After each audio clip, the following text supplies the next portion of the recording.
பாஜக மூத்த தலைவரும் துணை முதலமைச்சருமான பட்னாவிஸ் அளித்த பேட்டியில், மகாராஷ்டிரா மக்கள் வரலாறு காணாத வெற்றியை அளித்துள்ளனர். பிரதமர் மோடி பக்கம் மக்கள் உள்ளதை தேர்தல் முடிவுகள் காட்டுகின்றன. சமூகத்தின் அனைத்து தரப்பு மக்களும் ஒற்றுமையாக எங்களுக்கு ஓட்டு போட்டு உள்ளனர். மகாயுதி முதலமைச்சர் ஏக்நாத் ஷிண்டே, துணை முதலமைச்சர் அஜித் பவார் மற்றும் ராம்தாஸ் அத்வாலேவுக்கு ஆகியோருக்கு கிடைத்த வெற்றி இது. ஒற்றுமைக்கு கிடைத்த வெற்றி. யார் முதலமைச்சர் என்பதில் பிரச்சனை இல்லை. ஒரே நாளில் 3 கட்சிகளும் அமர்ந்து பேசி பதவி குறித்து முடிவு செய்யப்படும். இதனை அனைவரும் ஏற்றுக்கொள்வார்கள். இதில் எந்த பிரச்சனையும் இல்லை. நான் தான் நவீன அபிமன்யு என முன்னர் கூறியிருந்தேன். சக்கர வியூகத்தை எப்படி உடைப்பது என்பது எனக்கு தெரியும். இந்த வெற்றியில் எனது பங்கு மிகவும் குறைவு. இது எங்கள் அணியின் வெற்றி. மக்கள் தங்கள் உத்தரவை வழங்கியுள்ளனர். ஏக்நாத் ஷிண்டே தான் உண்மையான முதலமைச்சர் என்பதை மக்கள் ஏற்றுக்கொண்டுள்ளனர். தேசியவாத காங்கிரஸ் கட்சிக்கான அங்கீகாரத்தை அஜித் பவார் பெற்றுள்ளார் என அவர் கூறினார். எங்கள் அன்புக்குரிய பிரதமர் திரு நரேந்திர மோடி அவர்களுக்கு எங்கள் மனமார்ந்த வாழ்த்துக்களை தெரிவித்துக் கொள்கிறோம் என்று அண்ணாமலை தனது எக்ஸ்தல பதிவில் தெரிவித்துள்ளார். மேலும் அவர் கூறியதாவது, மகாராஷ்டிராவில் பாஜக தலைமையிலான மகாயுதி கூட்டணியை அமோக வெற்றிக்கு இட்டு சென்றதாக திரு தேவேந்திர பட்னாவிஸ் அவர்களுக்கு மனமார்ந்த வாழ்த்துக்கள். நமது மாண்புமிகு பிரதமரின் வழிகாட்டுதலின் கீழ் நல்லாட்சியை வழங்கிய ஆளும் தேசிய ஜனநாயக கூட்டணி அரசின் மீது அவர்கள் வைத்துள்ள நம்பிக்கையை எடுத்துக்காட்டும் தீர்க்கமான முடிவை எடுத்த மகாராஷ்டிரா மக்களுக்கு மனமார்ந்த நன்றிகள்.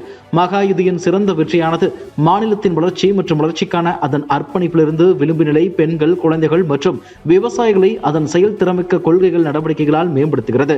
ஜனநாயகத்தின் அதிகாரத்தை கையில் எடுத்துக்கொண்டு மகாராஷ்டிரா மக்கள் ஊழல், அதிகார வெறி, பிரித்தாளும் சந்தர்ப்பவாத இண்டி கூட்டணியை முற்றிலுமாக நிராகரித்துள்ளனர் என்பது இந்த தீர்ப்பின் மூலம் தெரிகிறது என்று அவர் குறிப்பிட்டுள்ளார். மகாராஷ்டிரா சட்டசபை தேர்தலில் முதலில் இழுபறி நீடித்து வந்தாலும் பிறகு ஆளும் மகாயுதி கூட்டணி 221 இடங்களில் முன்னிலை பெற்றது. பாஜக 131 இடங்களிலும், ஏக்நாத் ஷிண்டேவின் சிவசேனா கட்சி 55 இடங்களிலும், அஜித் பவாரின் தேசியவாத காங்கிரஸ் கட்சி 37 தொகுதிகளிலும் முன்னிலை வகித்தன. அதேபோல இந்தியா கூட்டணி வெறும் 51 தொகுதிகளில் மட்டுமே முன்னிலை பெற்றுள்ளது.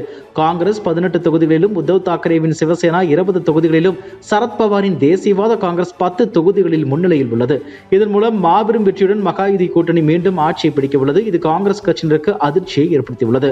இந்த நிலையில் தேர்தலில் அடைந்த தோல்வி குறித்து உத்தவ் தாக்கரேவின் சிவசேனா கட்சியை சேர்ந்த மூத்த தலைவர் சஞ்சய் ராவத், மகாயுதி கூட்டணி தேர்தல் முடிவுகளில் குளறுபடிகளை செய்துள்ளது.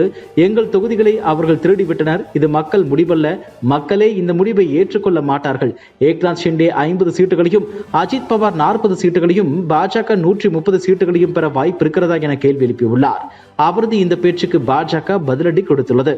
அக்கட்சியின் மூத்த தலைவர் ஷெஷாத் பூனவல்லா கூறும்போது, எப்போதெல்லாம் தேர்தலில் தோல்வியை சந்திக்கிறார்களோ அப்போதெல்லாம் இது மாதிரியான குற்றச்சாட்டுகளை கூறுவார்கள். சஞ்சய் ராவத் மனநலம் பாதிக்கப்பட்டுள்ளார். அவரது பேச்சை யாரும் சீரியஸாக எடுத்துக்கொள்ள வேண்டாம். ஒரு ஜோக்கரை போல பேசி வருகிறார். வயநாட்டிலும், ஜார்க்கண்டிலும், ஜம்மு காஷ்மீரிலும் மின்னணு ஓட்டுப்பதிவு இயந்திரங்களில் எந்த கோளரும் இல்லையா என கேள்வி எழுப்பியுள்ளார். மொத்தம் 288 தொகுதிகளை கொண்ட மகாராஷ்டிரா சட்டசபை தேர்தலில் ஆளும் மகாயுதி கூட்டணி 221 இடங்களில் முன்னிலை பெற்றது. இந்தியா கூட்டணி வெறும் 51 தொகுதிகளில் மட்டுமே முன்னிலை பெற்றது. இது ஒருபுறம் இருந்தாலும், முன்னாள் பிக் பாஸ் போட்டியாளரும் நடிகரும் அரசியல்வாதியுமான அஜாஸ் கான் ஆசாத் சமாஜ் கட்சியின் சார்பில் வெர்சோவா தொகுதியில் போட்டியிட்டார். 16 பேர் போட்டியிட்ட இந்த தொகுதிகளில் அஜாஸ் கான் வெறும் 155 ஓட்டுகளை பெற்று தோல்வியை தழுவியுள்ளார். உத்தவ் தாக்கரேவின் சிவசேனா கட்சியின் வேட்பாளர் ஹரூன் கான் 65,396 ஓட்டுகளை பெற்று 1600 ஓட்டுகள் வித்தியாசத்தில் வெற்றி பெற்றுள்ளார். பாஜகவை சேர்ந்த பாரதி லவேகர் 63,796 ஓட்டுகள் பெற்றிருந்தார். நோட்டாவுக்கு 1298 ஓட்டுகள் விழுந்தன. இது அஜாஸ்கான் வாங்கிய ஓட்டுகளை விட 6 மடங்கு அதிகமாகும். இன்ஸ்டாகிராமில் 56 லட்சம் ஃபாலோவர்ஸ்களை கொண்டுள்ள அஜாஸ்கான் அனைத்து ஓட்டுகளாக மாறும் என்று நம்பி ஏமாந்து விட்டதாக நெட்டிசன்கள் கிண்டலடித்து வருகின்றனர். தற்போது 83 வயதாகும் சரத்பவார் இந்த தேர்தல் தான் தனக்கு கடைசி தேர்தல் என பிரச்சாரத்தின் போது உருக்கமாக பேசினார். கட்சியில் முக்கியமான பொறுப்பு வழங்கிய போதிலும் அவரது அண்ணன் மகனான அஜித் பவார் கட்சியை உடைத்தார். இதனால் மனமுடைந்த அவருக்கு ஆறுதல் அளிக்கும் வகையில் லோக்சபா தேர்தலில் அஜித் பவார் தரப்பை விட அதிக தொகுதிகள் கிடைத்தன. இருப்பினும் இந்த சட்டசபை தேர்தல் சரத்பவாருக்கு முக்கியமானதாக இருந்தது. இதன் மூலம் தனது செல்வாக்கை நிரூபிக்க வேண்டும் என்று திட்டமிட்டிருந்தார். இதற்காக வயதை பொருட்படுத்தாமல் தீவிர பிரச்சாரத்தில் ஈடுபட்டார். காங்கிரஸ் கூட்டணியில் சரத்பவார் கட்சி 89 தொகுதிகளில் போட்டியிட்டது. ஆனால் ஓட்டு எண்ணிக்கையில் சரத்பவாருக்கு எதிர்பாராத விதமான முடிவுகளே கிடைத்தன. அவரது கட்சி 13 தொகுதிகளில் மட்டுமே முன்னிலையில் உள்ளது. 14.94% ஓட்டுகள் மட்டுமே கிடைத்துள்ளது. சரத்பவாரின் அரசியல் வரலாற்றில் இவ்வளவு குறைந்தளவு கிடைத்தது இதுவே முதல் முறையாகும். வயநாடு இடைத்தேர்தலில் பதிவான வாக்குகளை எண்ணும் பணி காலை 8 மணிக்கு தொடங்கியது. வாக்கு எண்ணிக்கை தொடங்கியதிலிருந்து பிரியங்கா காந்தி முன்னிலை வகித்தார். காலை 9:45 மணி நிலவரப்படி 51,930 வாக்குகளை பெற்றார். அதன் பின்பு பெருவாரியான வாக்குகளை வெற்றியின் விளிம்பில் பிரியங்கா காந்தி இருந்து வந்தார். இறுதியில் பிரியங்கா காந்தி 6,22,338 வாக்குகளை பெற்றுள்ளார்.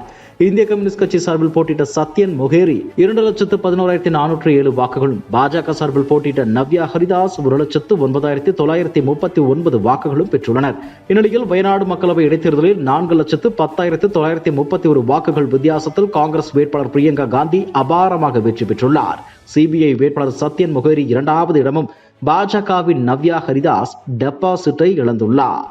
மகாராஷ்டிரா மாநில சட்டசபை தேர்தல், ஜார்க்கண்ட் சட்டசபை தேர்தல், வயநாடு தொகுதி மக்களவை இடைத்தேர்தல், பல்வேறு மாநிலங்களில் நடைபெற்ற மக்களவை மற்றும் சட்டமன்ற தொகுதி தேர்தலுக்கான வாக்குகள் எண்ணிக்கை தொடங்கி விறுவிறுப்பாக நடைபெற்றது. இதில் கர்நாடக இடைத்தேர்தலில் 3 தொகுதிகளையும் காங்கிரஸ் கைப்பற்றியுள்ளது. சன்னபட்னா தொகுதியில் காங்கிரஸ் வேட்பாளர் சிபி யோகேஸ்வர் மத்திய அமைச்சர் குமாரசாமி மகனை தோற்கடித்தார். ஷிகானில் காங்கிரஸ் வேட்பாளர் யாசிர் அகமது கான் பாஜக எம்பி பசவராஜ் பொம்மையின் மகனை தோற்கடித்தார். சந்தூர் தொகுதியில் காங்கிரஸ் எம்பி துகாராம் மனைவி அன்னபூர்ணா பாஜகவின் பங்காரா ஹனுமந்தாவை தோற்கடித்துள்ளார். இதுபோன்ற செய்திகளை மேலும் தெரிந்து கொள்ள எங்களது யூடியூப், ஃபேஸ்புக் மற்றும் ட்விட்டர் ஆப்களை சப்ஸ்கிரைப் செய்யவும்.